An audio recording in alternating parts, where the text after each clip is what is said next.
These days, work is in trouble. We've outsourced most of our manufacturing to other countries. And with that, we sent away good jobs and our capability to make things. American Giant is a clothing company that's pushing back against this tide. They make all kinds of high-quality clothing and activewear, like sweatshirts, jeans, dresses, jackets, and so much more, right here in the USA. So when you buy American Giant, you create jobs in towns and cities across the country. And jobs bring pride, purpose. They stitch people together. If all that sounds good to you, visit American-Giant.com and get 20% off your first order when you use code STAPLE20 at checkout. That's 20% off your first order at American-Giant.com with promo code STAPLE20. Ladies and gentlemen, this is Freddie from the Beautifully Broken podcast. I hope you know who I am. Today we are joined by Dr. Frank Ervolino, who is a naturopathic doctor. He walks me through my Biome FX stool diagnostic test. I know. Freddie, do we really want to talk about your poop? Listen, I wouldn't be doing this if I didn't think the actionables were so profound. It was the first time I was able to see in front of me where the gaps were in my health, things that I am supplementing and working so hard to fix that it's actually not the human cells that have the problem. It's the missing strains, the keystone strains that are not present in my body. So I'm having to do all this extra work. And I was like, it's one of those times when you just push your hand against your face and you say, Freddie, why don't you slow down and do some of the things you have access to right now? Well, I'm doing that and I'm sharing because I think it's really important. I'm stoked, as you can tell. But we're going to talk about all the details of my poop. So you can get this kit, this Biome FX, using code Beautifully Broken, and you can go to microbiomelabs.com. You can check them out. And I really want you to listen to this. It's short. We're like 58 minutes in, and you'll get a lot of good information on, man, the magic of the gut. Let's go. Welcome to the Beautifully Broken podcast. I'm your host, Freddie Kimmel, and on this show we explore the survivor's journey, practitioners making a difference, and the therapeutic treatments and transformational technology that allow the body to heal itself. Witness the inspiration we gain by navigating the human experience with grace, humility, and a healthy dose of mistakes. Because part of being human is being beautifully broken.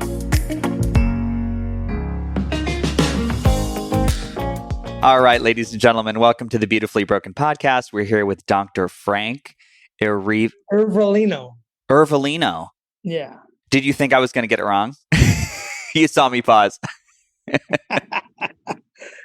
Yeah, let's share the screen, man. Let's do it. Let's talk about Freddie's poop. Yeah, I was looking at it. It's pretty interesting, actually. Dude, I don't know if I gave in the form that I filled out for the Biome FX test, but, I've had a history of many abdominal surgeries. I've had a resection in the small intestine. I've had extensive amounts of chemotherapy, years of antibiotics from Lyme disease, and then antimicrobials, antifungals from mold. So oh my gosh, it's incredible history. I was actually quite pleased. And I got to tell you, like for the first time in my life, even in the last 2 months, I'm like pooping twice a day, which just feels amazing. Yeah, it's interesting how much abuse the body can take.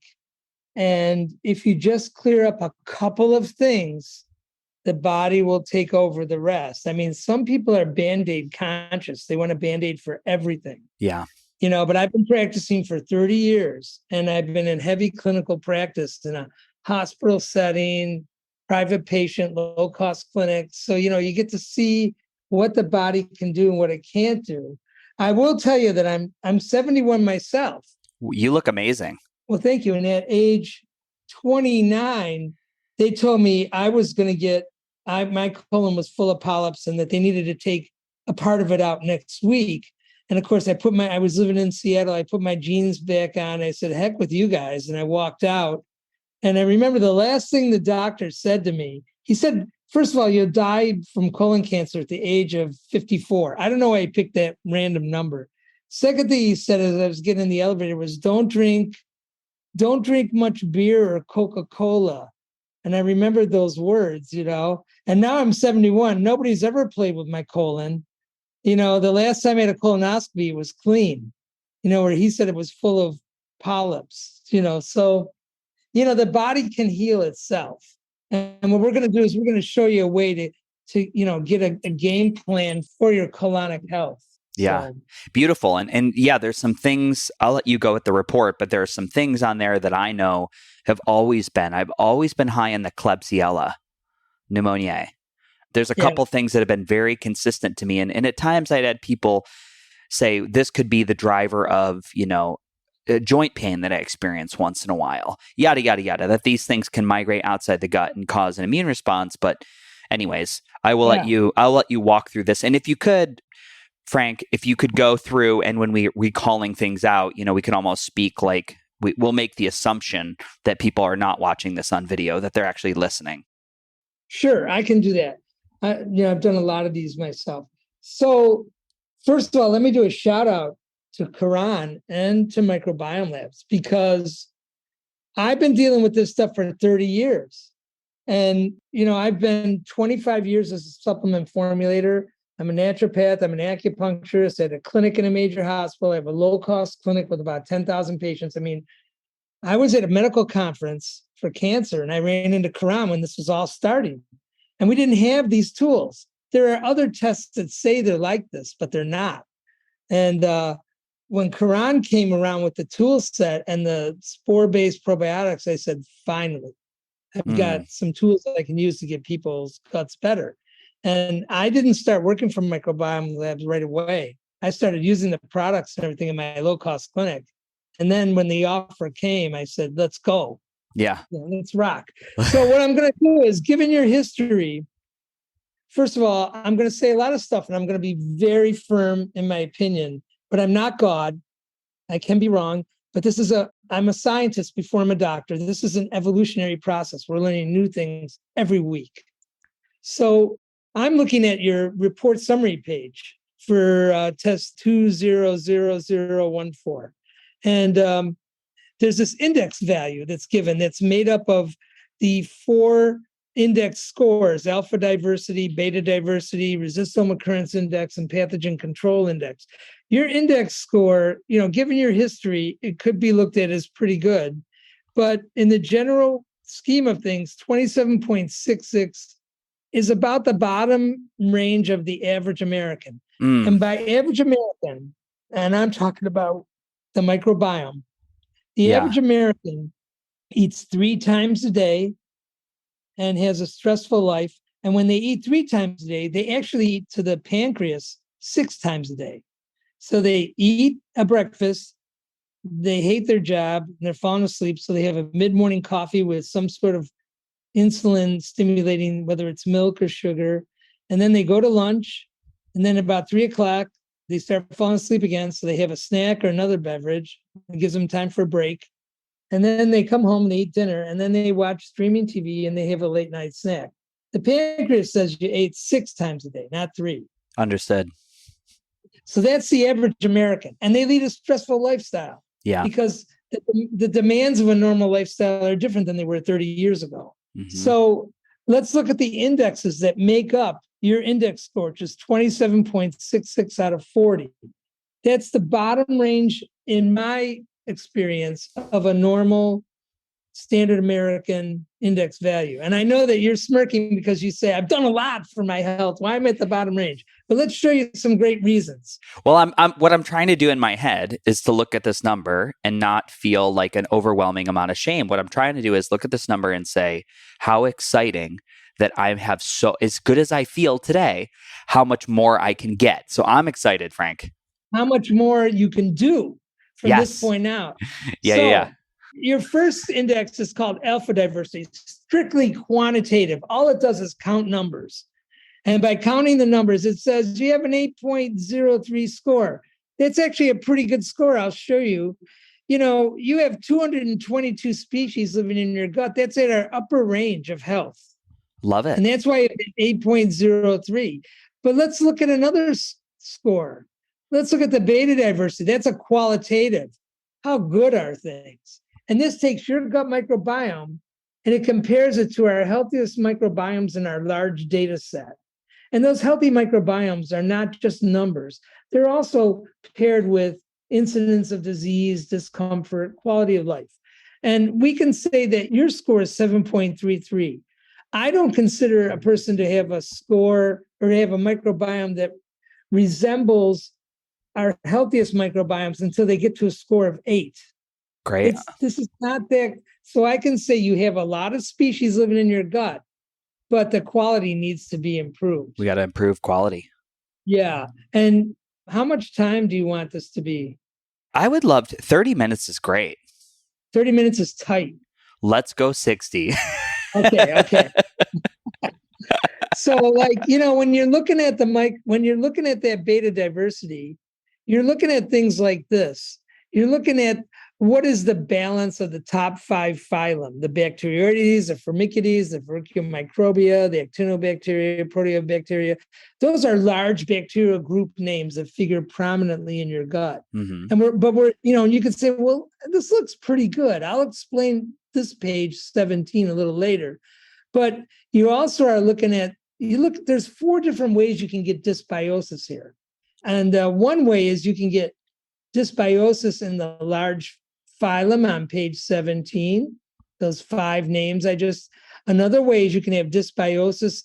Here's a list of about, I think, 8 bacteria phylums that can cause problems in the gut. They're not normal. You can get dysbiosis that way. Another way is you can get dysbiosis in how the trends of your keystone families on page 18. And then there's another way you can get dysbiosis up here, where you can get dysbiosis from how you handle protein. I got a lot to say about that because, protein, people who can't handle carbohydrates do very well on protein, but there's a price you pay for that, where you can actually kill your microbiome and give yourself a fatty liver. So how you handle how much protein you're fermenting is another form of dysbiosis. So you're suggesting possibly not everyone needs a carnivore diet. Let me tell you about the carnivore diet, and then I'll get back to this other dysbiosis. So we are evolutionary beings that descended from our ancestors. Our ancestors had a much tougher life than us. They crossed land bridges. They fought, saber-toothed tigers and woolly mammoths. They fought other people. They climbed mountains. They hunted. They dragged the ship back. They burn 4,000 calories a day. The only way you do that now is by working on a ranch in Yellowstone. Yeah. That's the only way you burn over 4,000 calories. If you and I went into LA Fitness and rode in spinning classes all day, we might hit 3,200 calories. Yeah. So protein really kicks in when you're burning 4,000 or 5,000 calories a day. So protein has ancestral significance. It's sort of ornamental for us. When we burn less than 4,000 calories a day, our body is designed to run off of carbohydrate fibers. We're designed to, the pancreas is the only thing that digests. The colon ferments. And when you're less than 4,000 calories a day, your body is set up to ferment carbohydrate fibers. But we eat meat. It's like drinking beer or scotch. You acquire a taste for it. And we were told generation to generation, meat was good. It kept you strong. Mm-hmm. But as we start to work in offices and burn less than 4,000 calories a day, we don't really need the meat. Yeah. And when you eat a lot of meat, which is what we do in this country, you end up creating a lot of toxic side products. Now, I like to eat meat, but I make sure I eat a ton of grains. I eat a ton of vegetables and a ton of fruit. You need to feed that to your system, especially when you're not using more than 4,000 calories a day. Right. I used to be a mountain climber. You climb a mountain, you're going to burn 5,000 calories a day. You could live off of Jameson's whiskey and M&Ms at that point. Right. But you can't do it forever. So anyway, that's my thing. Now, here's our keystone families. I showed you back on page, I think it's 18, this list too. This is one way you can see all the stuff that's not detected. This is another way you can get dysbiosis. And then there's another way, pathogen species found in your colon. Mm-hmm. So there's 4 different ways you can have dysbiosis in the gut. Yeah. Most practitioners think you only have either a good gut or yeast and candida, and that's wrong. Mm-hmm. There's like 4 different ways you can get dysbiosis. Now, going back to where we digressed, that was in this theta diversity. You need to improve the quality of your microbiome to match this great value. So we maybe need to get rid of some bacterial species in your gut and replace them with some higher quality. And we'll go through that. Beautiful. Your resistant occurrence index is pretty perfect to me. Other people might disagree. It means you have some antibiotic resistance in your microbiome when you take antibiotics, but they'll still be effective. If you were at a value of close to 10, antibiotics would have very little value in your microbiome. And is that just something someone develops over time? Is it something that they're genetically born with?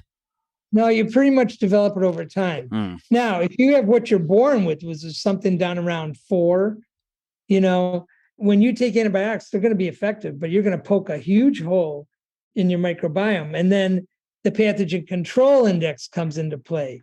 You have a 5.99, which is pretty low. You have taken antibiotics, given your medical history, years, and it's poked a hole, and this is what moved in. And you got Bacteroides fragilis. I'll go over that. This is a bacterial species that is opportunistic. It shows up in a lot of hospital infections. When people say, oh, my grandfather came back from the dead and he got in the hospital, he got an infection. This is one of the main culprits. It's in your body. It waits till you get very weak. Here's Bilophila wadsworthia, not necessarily a pathogen, but a bacteria that just wakes up in your gut every day and says, how can I damage the gut wall, which is very fragile? Let's get that out of there. Yeah, I'll talk about that. Here's E. coli. You get E. coli from what's this? That looks like a cell phone. You get E. coli from your cell phone. What do? You're a busy person. All of us are busy people. We sit on the toilet, we wipe our butt, we're texting, we pick up our phone, we put it at the kitchen counter, we wash our hands, then we pick up our phone. That's amazing. Yeah, I read that in a research article. You got Klebsiella pneumoniae, which can be a problem. It is a high population, but you're a relatively healthy guy. It's not a problem now. It's more of a problem if you get immune compromised. And then you got Stutterella wadsworthensis, which is similar to Bilophila wadsworthia. It just gets up and says, how can I damage things directly? Now, how do you get rid of these? You can't kill these because if you give broad spectrum antibiotics, even natural ones, even natural broad spectrum antibiotics like oregano oil, I can't mention some of the products because I don't want to slander them. Sure. But if you use broad spectrum killers, even if they're natural, you're going to poke a hole in the gut and then things are going to move in. Got it. Now you could say I'll poke a hole in the gut and then I'll repopulate with like some probiotics, but that's still rolling the dice. You've got to have a good diet and you've got to have your pancreas working at maximum efficiency to make that pull off. And I'll talk about that a little, the pancreas and the vagus nerve a little bit from now. But the real way you get rid of these is to get good sleep, have your diet adjusted for what you were designed for, and then to get plenty of exercise to be functional. Though after reviewing about 1,000 of these tests, that's what I see whittles these down to nothing. Amazing. So we've gone over the indexes. These ratios are really cool, but I like to review them. To me, there's more to get from reviewing them by going directly to page 17. And going directly to page 17 here, same bacteria are on here and even more. Here's your Bacteroides to Firmicutes ratio that was on that page. Firmicutes needs to cover Bacteroides, and this is a great coverage. I'm going to tell you, it's Freddie, right? Freddie, yeah. Is that yeah? Yes. Freddie, the microbiome is a Zen universe. It likes to live in the middle. All right? Yeah. So remember that. The range that I picked, these are percentile values on the bottom here. Yeah. The range that I picked is 36 to 64% is the Zen universe of the gut. Well, so 3 out of 5, I'm doing decent. Yeah, and there's a really important one in here too that you're doing decent on. So going back to the Firmicutes, the Bacteroidetes, when it runs away from the Firmicutes, is implicated in a lot of Crohn's, colitis, those kinds of epithelial damage. Wow. It gets in the epithelium. This is a beautiful coverage right here. Yeah. Okay. When you control it, Bacteroidetes does a great thing. It makes short-chain fatty acids, which short-chain fatty acids like butyrate, propionate, acetate, they not only feed your tissues and make them healthy, but they deeply regulate your immune system. Wow. What's that important for? That's important for not getting upper respiratory diseases from viruses. Yeah. That's important from regulating things like autism. That's important for preventing DNA being expressed that should not be expressed, like it's called histone deacetylation. Mm-hmm. It's important for you not getting autoimmune diseases. It's important for you to regulate the immune system and the mitochondria so you don't get cancer. And this stuff is really important. Wow, those are great then. Yeah. So Bacteroides and Firmicutes are both at 49%. So we're right in the middle. We're right in the green area. That's like perfect. Great. That's perfect coverage. Great. You have good Verruccio microbia. There's only one major family in Verruccio microbia phylum in the human gut, the very important Akkermansia. And what I'm going to do here is show you a graphic that I can send you. Mm-hmm. Here's the story on Akkermansia. Here's a healthy microbiome. Mm-hmm. Here's a colon wall, colonocytes and goblet cells. It's about the thickness of a hot dog skin. Wow. Okay. And these goblet cells secrete mucus that gets very thick on the inside. This is the inside of the colon. Mm-hmm. And Akkermansia's job is to eat that mucus and turn it over and maintain it. Wow. Think of this like the colon wall, like the Great Wall of China. Of course. If you don't maintain it, you see those pictures where there are blocks all over the place. Yeah. But if you maintain it, you get this healthy protection, mucus layer protecting the gut wall. Well, you can see here in this graphic, there's a dendritic cell, an immune cell that sticks a little pointer up into the mucus layer that protects the colon. It does that because if the colon wall gets too thin or gets broken, if you have too low in Akkermansia, you're going to have a mucus wall. And if you get too much Akkermansia, you're going to have a thin mucus wall. And then the dendritic cell will see that. It'll see what's inside the colon. What's inside the colon is histamines, protein. The immune system reacts very strongly to protein in your body. When I'm a formulator, we take all the protein out of even a plant. Because if you're going to get hypersensitive immunity, like allergic reactions, things like that, you're going to get it from the protein. And it'll also see bacterial fragments. And it'll also, do you know, Freddie, that 65% of the total white blood cells in your body live in your colon? Did you know that? No. And that's a conservative estimate. I'm not being excessive. No. Some people didn't say know. 70. Wow. Yeah. And the reason why they're there is they react with all the stuff in your diet to make, not only do you need calories to climb Mount Everest, but you need biochemical cofactors to move those muscles. So they make interleukins, prostaglandins, cytokines. And those things are used in completing biochemical reactions for muscles, the brain, the nerves, everything. Yeah. So that's their job. But when the Akkermansia gets too low or too high, then you start to get damage to the gut wall and you get the leakage of all those things. And then you get hypersensitivity of your immune system. So food panels are going to be high. Mycotoxin tests are going to be high. Arthritis is going to be high. Joint inflammation, like you said, is going to be high. Mm-hmm. Autoimmunity is a possibility. Enough ROS damage to the mitochondria to allow oncogenes to express is going to be a possibility. Any inflammatory process starts right here at the gut wall. Wow. When they give a mycotoxin test, they're not looking for pieces of mushroom. They're looking for these inflammatory factors. Right. Okay, I'll send you this graphic. You can put it up on your site or something. Yeah, it's really great. All right. So you have great value of Verruccio microbia, aka the family Akkermansia. So you have, your gut should be well maintained and you shouldn't have leaky gut. What you have is dysbiosis. You can have one without the other.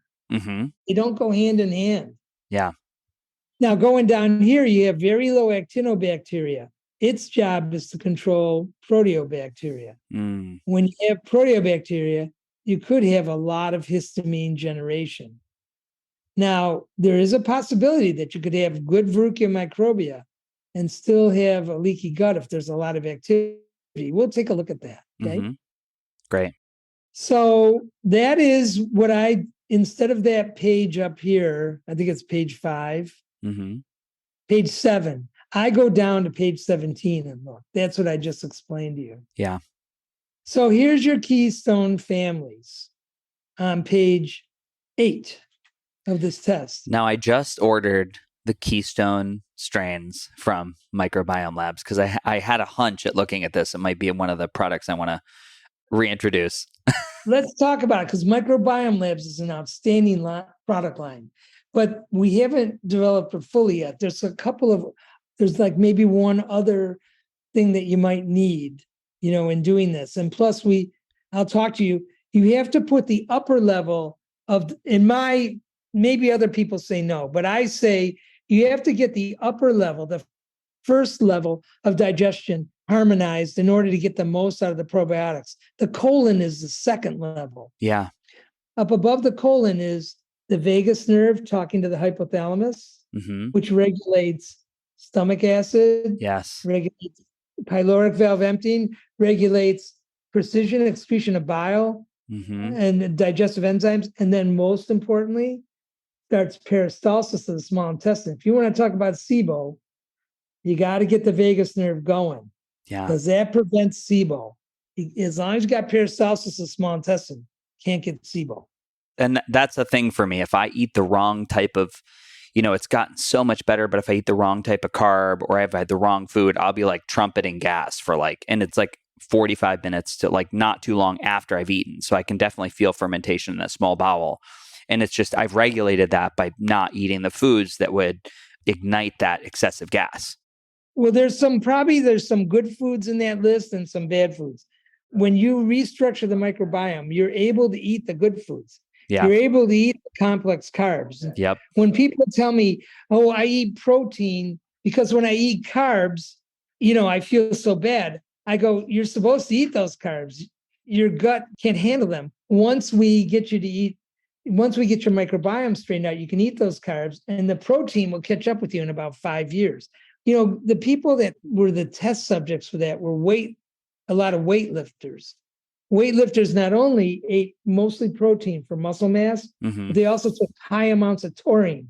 Yeah. And they ended up getting non-alcoholic fatty liver or cirrhosis, non-alcoholic cirrhosis. I've seen that, and I've talked to other weightlifters about that, some of the deleterious effects of the excessive protein, not being able to handle it or process it. Ladies and gentlemen, biologicalmedicine.org. Don't go there yet. I have a question for you. Are you tired of standing around in this deep knowing that our healthcare system is broken, but we never do anything about it? Well, Biological Medicine for Practitioners is the ultimate hybrid online and in-person certification course designed to help you integrate biological medicine or biomed into your practice. So, unlike traditional medicine that often focuses on treating symptoms, biomed treats the whole body, addressing root cause of illness through 3 pillars, that is detoxification and drainage, nutrition, and immune building. This approach is truly patient-centered and yields exceptional results. So in this comprehensive course, you will apply foundational knowledge and hands-on experience with the latest diagnostic technologies and therapies, including bioelectrical impedance analysis, heart rate variability testing, pulse electromagnetic field. I know this sounds like it was created just for Freddie, but this is your chance to become a pioneer in the field of biomed. This is for healthcare and wellness professionals, all the way from doctors to personal trainers. I want you to go to biologicalmedicine.org and look for the Enroll Now button. And if you use code Beautifully Broken, you'll receive the Intro to Biological Medicine for free. That's a $200 value. Friends, let's go do this. This is our time to seize the day. Join the Biomed and help create a real paradigm shift in the way we deliver results for our patients. Let's do this. So let's talk about those Keystone families. So these are bacteria. I'd say top 8 are really Keystone. The other bottom 5 are used for diagnostic purposes. I'll explain it. Bifidobacterium longum is a GABA producer, but it's more important than that. It does a lot of things. From a lot of research with people that were sensitive to gluten, it's one of the most stout major repairers of the gut wall. But when it's teamed up with other bacteria, it can accomplish more as a team than it can individually. It does make its way through stomach acid. A lot of these bacteria cannot make their way through stomach acid. And so you'll always see this word enterically coated. Yes. You know, I'm a formulator. Enterically coated doesn't mean it makes it through the stomach acid. It means they've coated it with wax and they hope it does. But this is one of those bacteria that makes it through the gut, the stomach acid bath. That can go down to a pH of 2, like battery acid. You know? And, you know, Quran and microbiome labs have wisely centered on these bacteria. Not only does the bifido do it, and we do have a great bifido in the line, but also all the bacillus that they're known for in the megaspore biotic, they're spores, so they make it through. Now, a lot of other companies are trying to come up with like Akkermansia supplements or Ruminococcaceae supplements, or a lot of the lactobacillus, and they don't make it through the stomach acid. They get in your gut if they're hidden in food. You know, that's why, you know, you eat a lot of fermented dairy, you're going to get those bugs in your gut, but they're not necessarily good. And let me explain. So bifidolongum is one of the major players to make sure you don't have dysbiosis in your gut. Another 2 are this Lactobacillus bacillus rhamnosus and this Lactobacillus reuteri. Now, up until about a year ago, these were known as Lactobacillus rhamnosus and Lactobacillus reuteri, but they've taxonomically renamed them, you know. So you need, if you have a presence of these two bacteria make something called L-lactic acid. And then these bottom 5 here, Acidophilus, Delbrueckii, Ruminus, Salvarius, and Fermentum, you find these on kefir labels, on yogurt labels. These make D-lactic acid. Now, we were designed for the L-lactic acid. We don't do very well with D-lactic acid. It's hard for the body to get rid of. You can become toxic. We get rid of all the L-lactic acid right away. Now, why do we have these in our gut? Because of food commerce. When they started to bring things from the field to the city, from the farm to the city, they had to preserve it. They didn't have refrigeration. So they fermented a lot of things and they brought them to the city, dairy, vegetables. So we get it in our diet, but we were set up for L-lactic acid in a hunting, foraging type of environment where we didn't have to preserve stuff. So if you have the L-lactic rhamnosus and reuteri and the bifidolongum, you pretty much are in control of your microbiome, and they're going to prevent dysbiosis. You're not detected on any of those.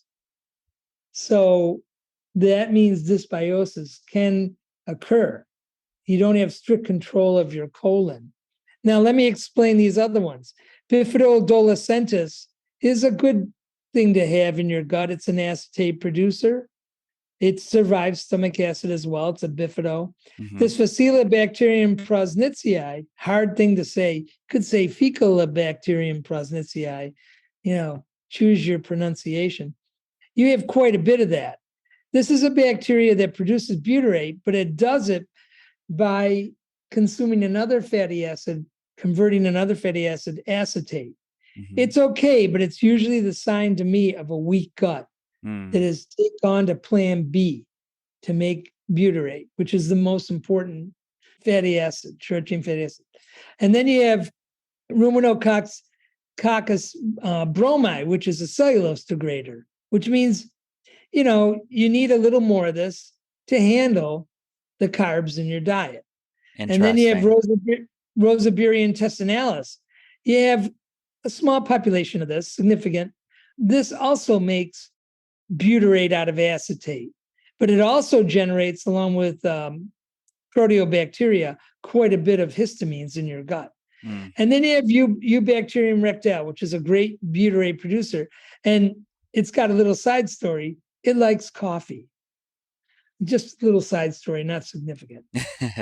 So I can see that you need to bring up your bifidolongum and your L-lactate producing lactobacillus.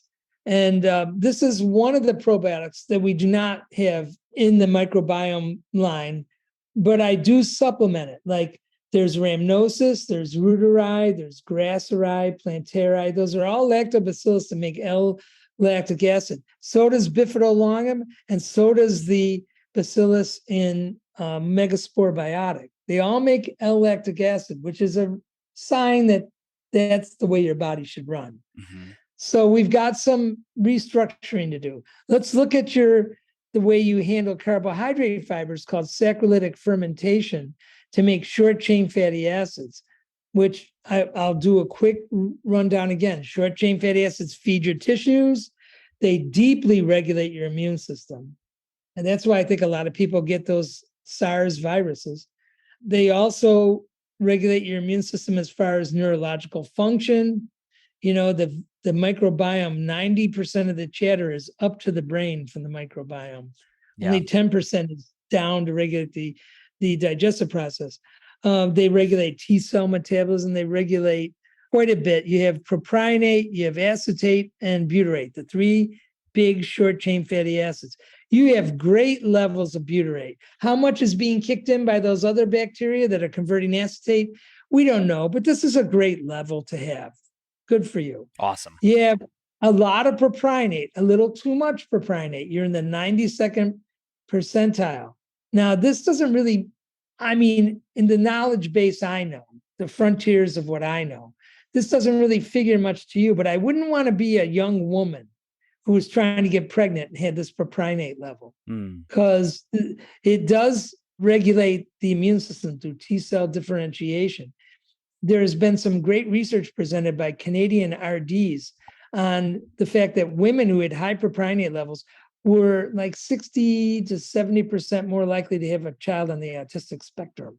Wow. Interesting. Yeah. And now your acetate levels are not as high as these other two, but a significant portion of that's being converted to butyrate, but they're still healthy.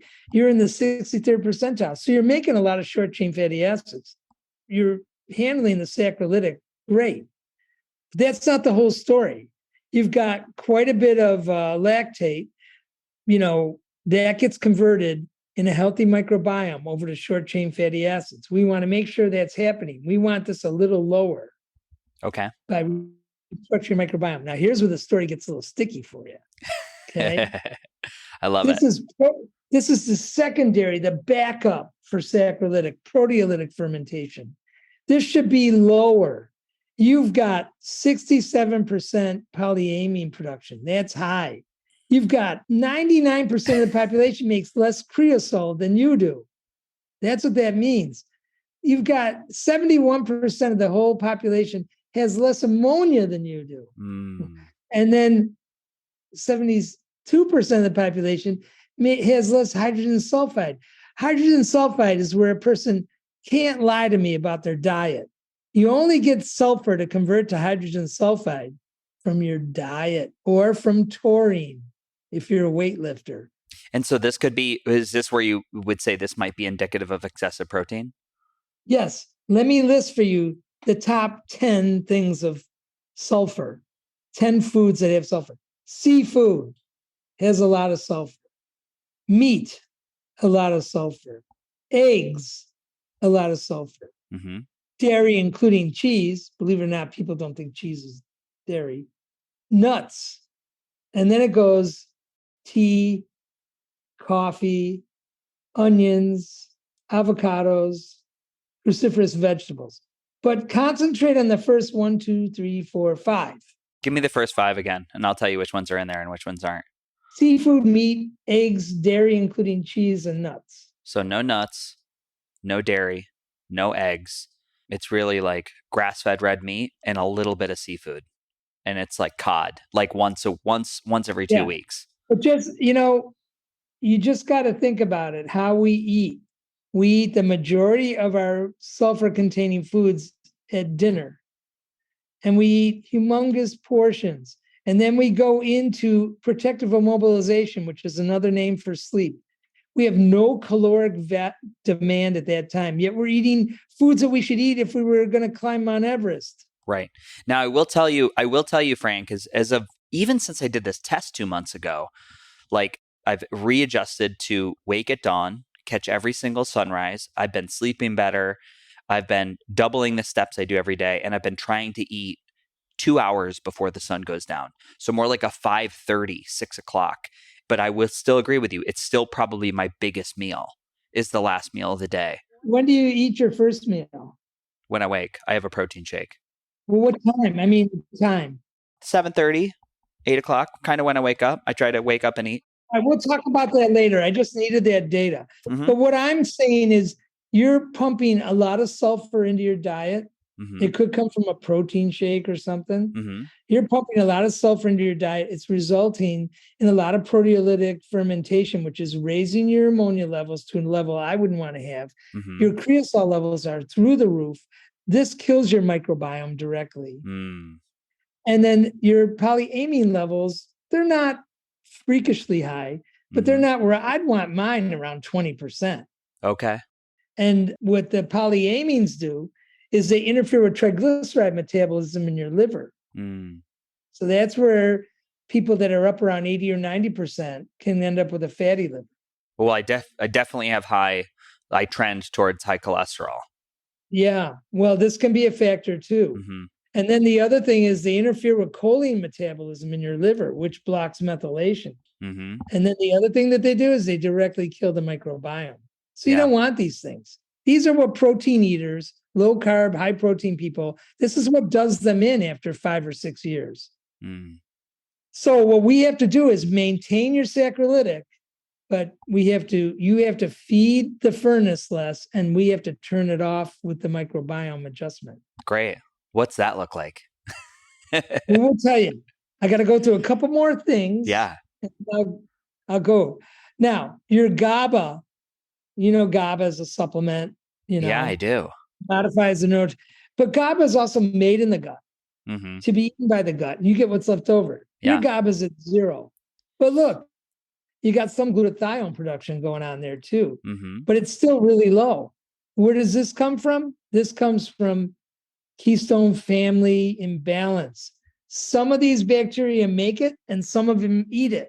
So if you want a situation like your GABA, there's not enough producers and there's too many consumers in your bacterial family. And we'll evaluate by hand your bacterial family populations. We'll do that in about a minute. That makes sense to me. Same with this. This is low because not enough production, too much consumption. I think you're making quite a bit of histamines. This is a new version of the test. We have to calibrate this value up. That's why you need a consultant to sort of look at this and say, until we calibrate this up, you'd show a little more histamine. Your indole production is great. I would imagine that you have very good gut motility. It's not a problem in you. If it is a problem, there could be other reasons, such as prior surgeries or something like that. It has been, but this is something that, like, all the biohacking and like the PEMF and red light therapy and scar tissue manipulation, lymphatic drainage has really helped. Yeah, movement, structural integrity. Trauma. Yep. Yeah, you had a lot of tissue trauma, so that could be why. Mm-hmm. Another reason why people can get constipation, even though they have. So indole is a byproduct of tryptophan degradation. Tryptophan either goes to indole or it goes to serotonin, or if you have a lot of inflammation in your body, it can go to kynuric acid, which is not good. Mm-hmm. But for normal people, it'll go to indole or serotonin. And then indole goes into the serotonin receptor sites on the gut and governs gut motility. But if you're using a lot of excessive laxatives, if you've got a lot of trauma to your tissue, you can get other kinds of loss of gut motility, i.e. constipation. Most soft bowel movements are due to dysbiosis, most. But the constipation is, indo can play a part in it. Another thing is you have a nice high indo level. So you're consuming some tryptophan in your diet somehow, and it's being converted to indo. It also increases cytochrome P450, which I don't have time to talk about, but this is where all your carcinogenic substances, your hormones go in your liver. So when people talk about liver toxicity, they're often talking about having a dirty liver. But liver toxicity can, to me, is impaired triglyceride metabolism with the polyamines, impaired choline metabolism. It's also low cytochrome P450. Like women who have menstrual problems usually have a low cytochrome P450. That's where all their hormones are going to get broken down. And if they have to go somewhere else, it's toxic. I don't have a lot of time to talk about that. You're recycling, your microbiome is recycling a lot of your estrogens, a lot of your androgens. Great. So we want to lower that. We don't want them to recycle. Oh, we don't want them recycled. All right. Yeah, we don't want them sent back in. You make enough. Yeah. We'll restructure your microbiome. I looked at your vitamin levels. Your B vitamins are made in your gut to be eaten by your gut. You get what's left over. The most important, because we're moving along for time, are B6 and K2. You got great levels. You get 80% of your B6 from your gut. All the others, you get smaller percentages. We talked about the fact that you have some balances here, but we need to restructure this actinobacteria and proteobacteria values. You have none of these bad people, bad phylum. I can tell you this is not Candida. Candida is represented in the Ascomycota phylum. Great. No Candida. This is where methane gas is, Euarchaeota. Ascomycota is where Candida is represented. Synergistedes and Candida saccharobacteria on this list are oral bacteria that cause a lot of oral problems, but when we see them in this test, they've migrated down to the gut where they cause damage. Tenera cutis is mycoplasma in the gut. Spirochetes is Lyme in the gut. Fusobacteria is just a badass. Causes damage, can give chemotherapy resistance for colon cancer. You don't have that. Great. None of those. We talked about Ascomycota.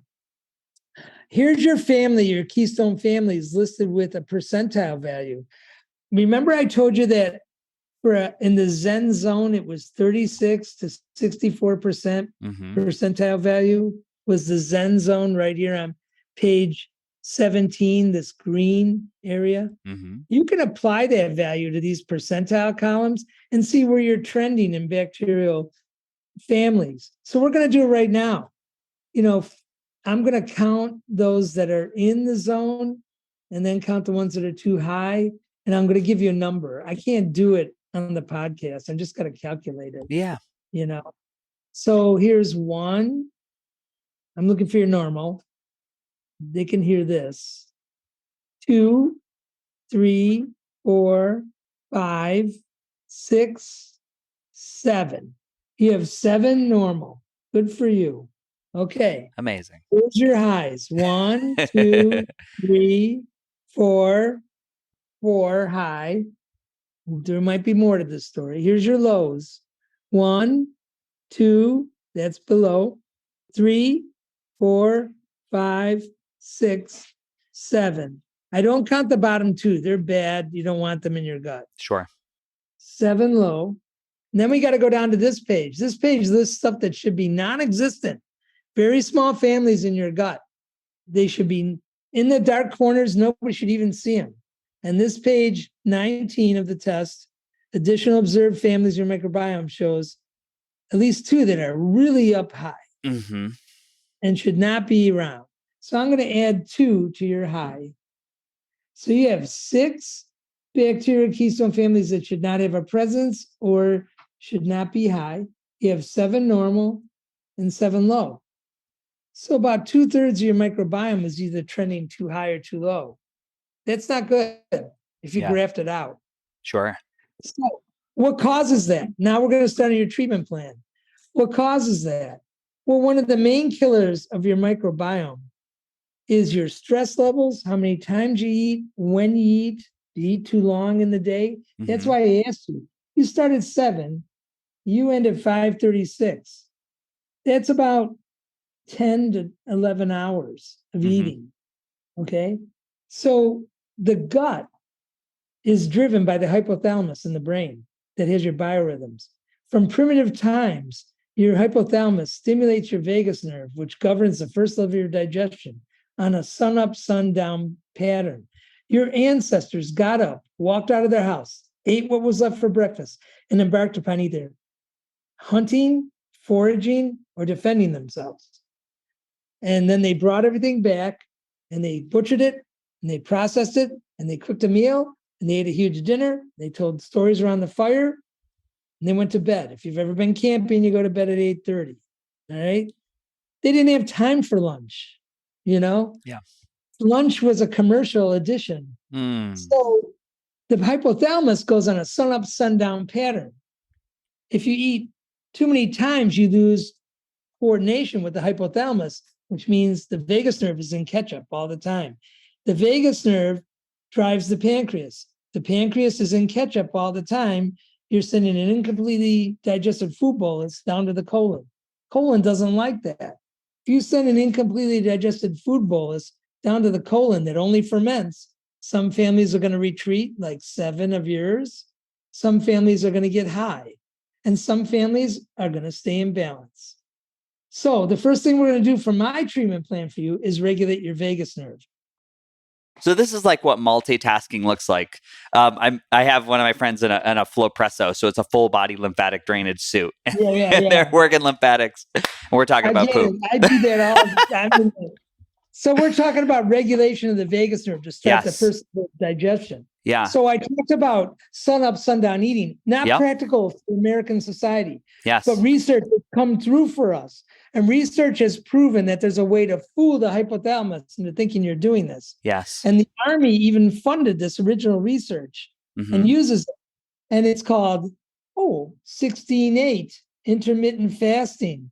It fools the hypothalamus into thinking that you're eating sun up, sun down. It gets you back in touch with your vagus nerve. So 1, you can make stomach acid. 2, you can prepare the pyloric valve to see the acidity level. 3, you'll do precision excretion of bile and pancreatic enzymes. And 4, you start peristalsis of the small intestine. There's a lot more that this does, but that's the main points. So 16-8 intermittent fasting would be, you come close, but I would do for you 10 to 6 would be what intermittent, or 9 to 5 would work for you. Do you think there's value, Frank, as you said, lunch is a commercial addition, which I've always thought there's always a meal, which I feel like I'm not sure I need, but I'm like, I should eat, I should feed my cells. So there's always a meal where I'm like, this one feels a little bit forced. Is it okay to skip the lunch, or would you rather say tighten the windows around the end and you'd have a longer gap without food? I don't care, to be honest, to get the result, to get the first level of digestion efficient. Yep. It doesn't really matter what you do as long as you stay within that 8-hour period. Okay. That gets the body going. This guy is into my biorhythm.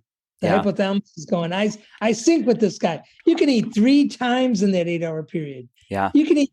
In fact, most people will binge on their first meal. But what happens is eventually when you stay on this for a year, and this is for people that want to lose weight, you can rearrange your entire relationship with food.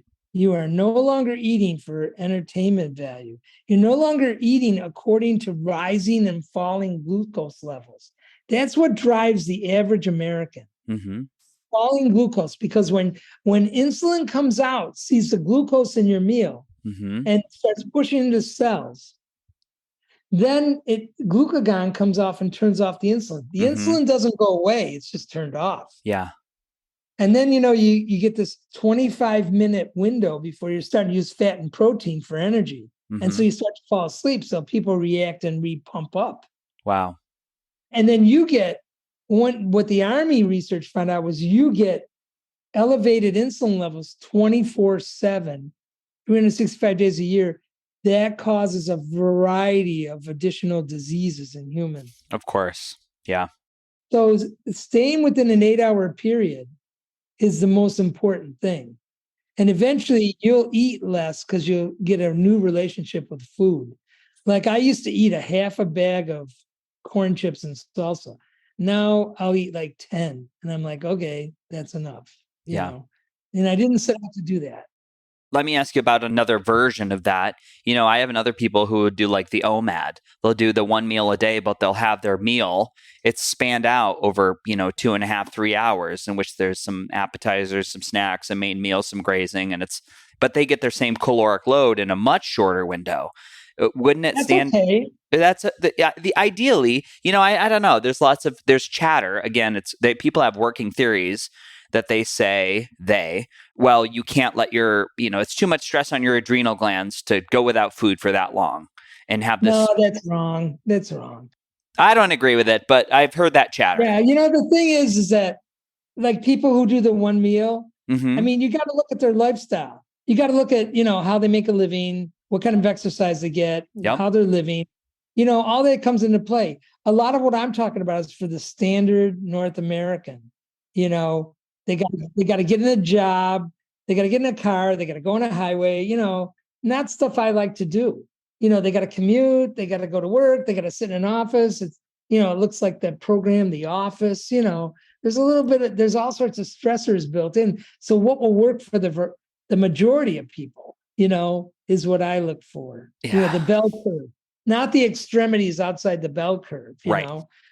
So 16/8 intermittent fasting is the best, cheapest, non-supplemental way Great. to start your digestion off great. I got my notepad going here.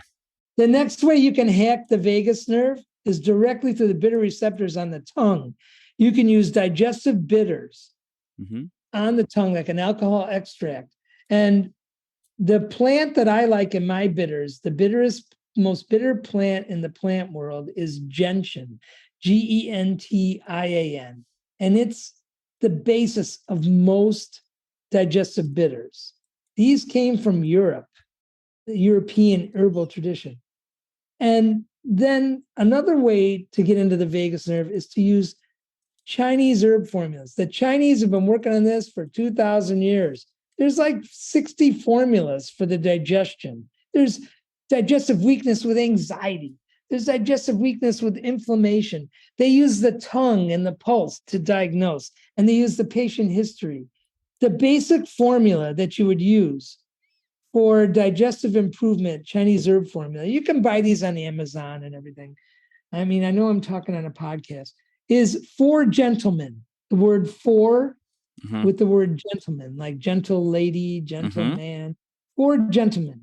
It's also called Sajinsatam, but forget that. So 4 gentlemen, you take it with every meal. There's other ways that you can regulate the vagus nerve. You can do acupuncture, you can do chanting, you can do yoga. There's other ways. You can use devices. There's a thing that goes on the neck.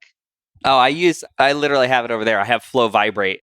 It's a biosonic oscillation device to help move lymph in the face and neck. And you can just put the vibrator right on your neck, and it's beautiful. Yeah, I don't like that because it goes near the carotid.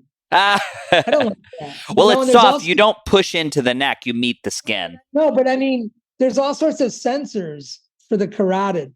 If you want to know what I use Sensate 2, SEN. Oh, I know Sensate. Yep. Yeah.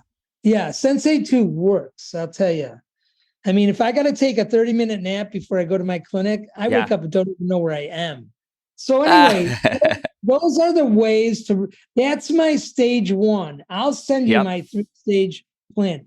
First, before you give probiotics, you have to get the vagus nerve straightened out. You have to get it to be a player. You can't have stress. You can't be in sympathetic dominance on your vagus nerve. You can't be eating too many times a day over too many hours. The gut is not set up for that. You're going to kill your microbiome just like that, just from that. Yeah. Forget antibiotics. Forget even protein metabolism killing it. So you got to get the vagus nerve straightened out. If you're going to give probiotics without doing that, you're going to kill them too. So to get the most out of your megaspore and everything, you got to straighten out the vagus nerve. And it really pays off. In PubMed, this regulates your hormones, improves your blood glucose tolerance, gives you more cognitive, remodels your microbiome, gives you better cognitive skills. They say cognitive tools, more energy. All right, stage two is remodeling the gut microbiome. You do stage one for about a week to get things straightened out. And now you take the probiotics. In your case, we're going to go up to, I think it's page 8, or it's page 8. And remember, you don't have this bifidolongum. We need to give you bifidolongum. Now, what Microbiome Labs and Quran did that was brilliant is find a very special microbiome, or a very special bifidobacterium, 1714. It's all bifido have a number, 566, 561. They found bifido 1714. It has an unusual, unique characteristic. Not only does it improve the microbiome, but it puts your vagus nerve in parasympathetic. It's right there, and all the study on bifido 1714 is in PubMed for you to access, the National Library of Congress Medical Database. And it puts the vagus nerve in parasympathetic. That means less anxiety. I've used it as an anxiolytic, but you want to put this in, this needs to be present in your gut, bifidolongum. So we're going to use Zen Biome, and there's Zen Biome Cope, Zen Biome Sleep. I think it's called Zen Biome Digestion or something. Any version will work for you. Choose the appropriate version. Now, we need to give you some L-lactate producing lactobacillus. There's an incredible formula. There's a couple of them. One is Metagenics Ultraflora Woman's. It was originally designed for vaginal health. Turns out that to improve vaginal health, to grow D-lactate bacteria that producing lactobacillus that belong in the vagina, you have to give L-lactate producing bacteria to improve the gut, to get the D-lactate in the vagina. You know, we thought because acidophilus, lactobacillus acidophilus is in the vagina and the baby's coated with it when they come out, that was good for the gut. It makes D-lactic acid. It's not good for the gut. It belongs in the gynecological area. L-lactate producing lactobacillus belong in the gut. And Metagenics Ultraflora Woman's is just, and I use it with men, is just L-lactate producing lactobacillus. There's an orthomolecular woman's that's good as well. Yeah, I like Metagenics. That's great. Yeah. And then we need to make a team. These two bacteria need to be, you need to take those as supplements, but we need to team them with Megaspore Biotic, because the three together work synergistically. They kill bacteria directly. They cause competitive inhibition. They actually crowd out bad bacteria. They lower the pH of the intestine, which will get rid of bacteria and utilize lactate and ammonia. If the ammonia will get utilized if you have enough prebiotic fibers, carbohydrates in your diet. They will repair the gut wall.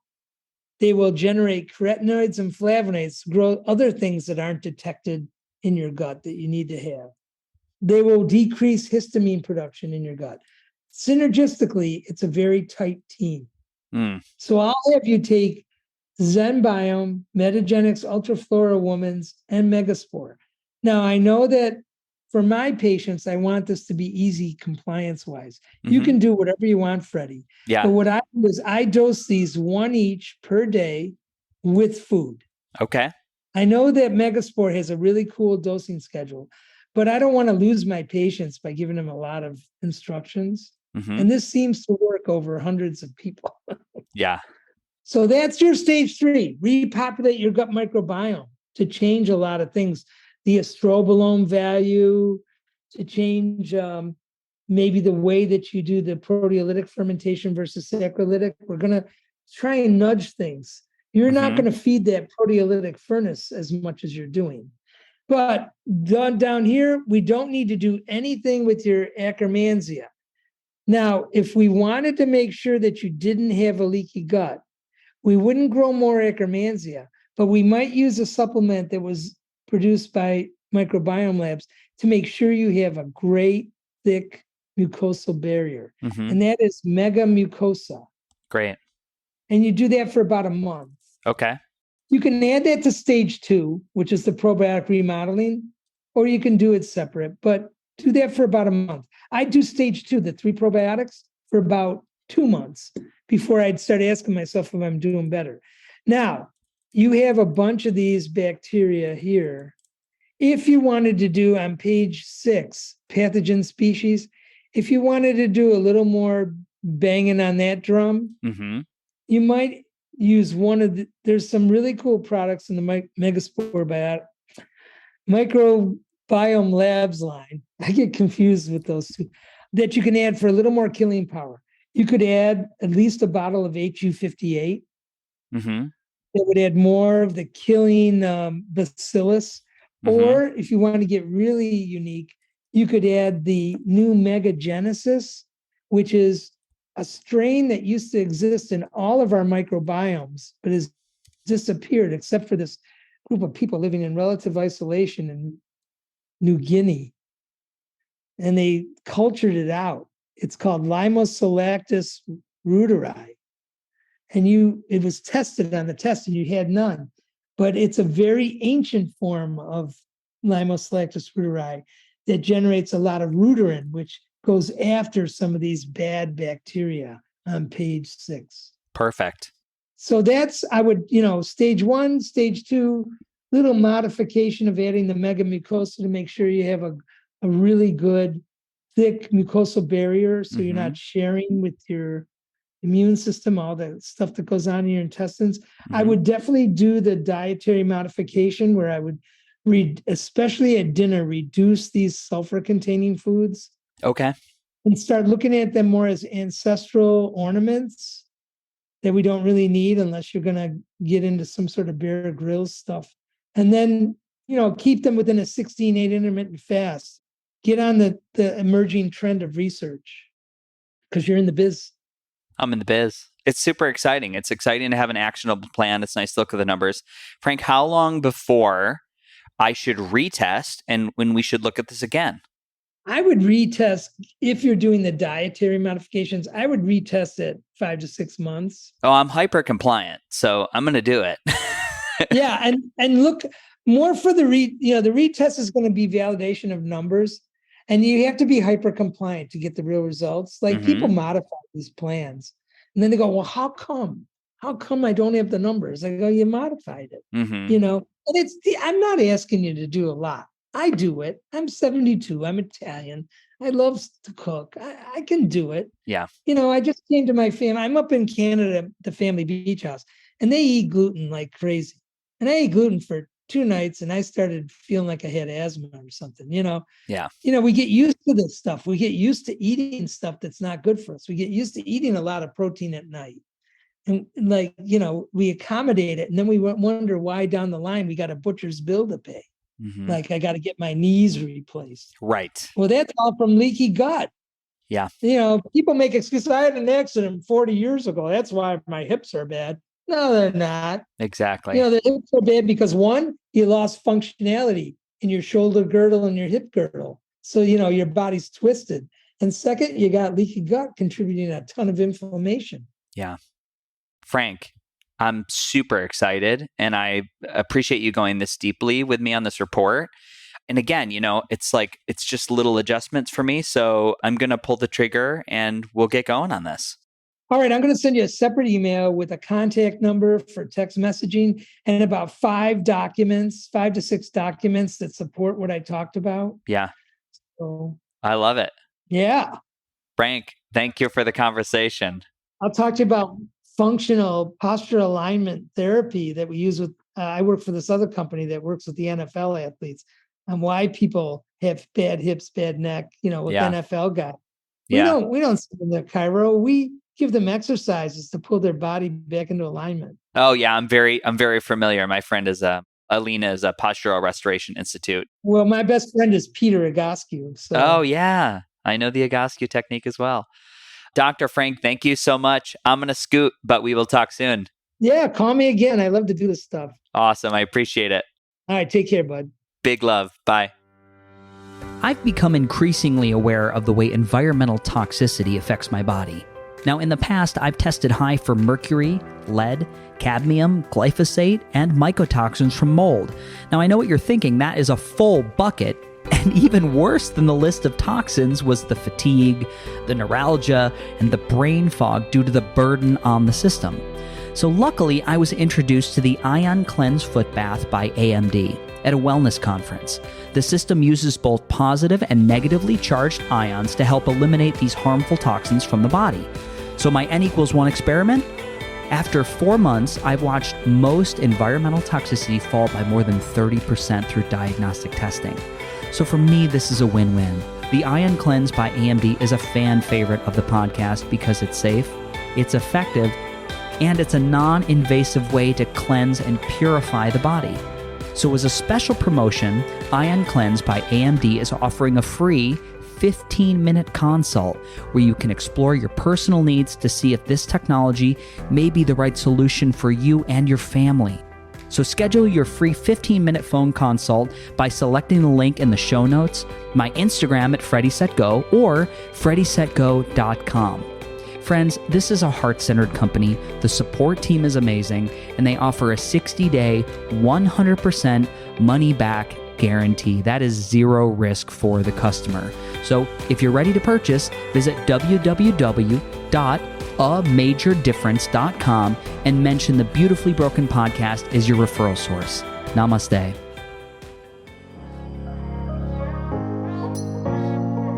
Ladies and gentlemen, you and I are moving on a 4-year relationship. That's got to be some kind of a record. Thank you for tuning in. If you enjoyed the show, head over to Apple or Spotify and please give us a review. I know how busy you are. I know you got a list of things to do that's a mile long, but it makes more people across the world hear this mission. And one more ask. Before you go, there's a way that you and I can continue learning. There's a way that you and I can continue to deepen the relationship that started in this episode. You could visit beautifully.broken.world and you can check out our brand new website and store. Listed are all the wellness tools, the supplements, the articles backed by scientific protocols to move forward into wellness, the products that I am using and I personally love. Most of them offer a significant discount by clicking the link or using the code. And the beautiful part? They don't cost you anything extra, and at the same time, they do support the show. Now, we have another new feature alert. I don't want to overwhelm you, but if you want to see the beautiful faces of our guests, if you want to watch me unbox and review products, head over to our brand new YouTube channel, Beautifully Broken World. This last message is from my vast team of internet lawyers. The information on this podcast is for educational purposes only. By listening, you agree not to use the information found here as medical advice to treat any medical condition in yourself or others. Always consult your own physician for any medical issues that you might be having. Our closing. The world is shifting. We need you at your very best. So take the steps today to always be upgrading. Remember, while life is pain, putting the fractured pieces back together is a beautiful process. I love ya. I'm your host, Freddie Kimmel. Here in America, work is in trouble. We've offshored our manufacturing, sent away good jobs, and lost so much ability to make things. American Giant is a company that's pushing back against this tide. They make high-quality clothing, sweatshirts, jeans, dresses, jackets, and so much more right here in the USA. Visit American-Giant.com and get 20% off your first order when you use code STAPLE20 at checkout. That's 20% off your first order at American-Giant.com, promo code STAPLE20. The book Meta doesn't want you to read. Introducing Careless People, the explosive new memoir by former Meta Director of Public Policy, Sarah Wynne Williams. This book is a deeply personal account of why and how things have gone so horribly wrong in the past decade, told in a sharp, candid, and utterly disarming voice. The New York Times calls it darkly funny and genuinely shocking. You can find Careless People wherever books are sold.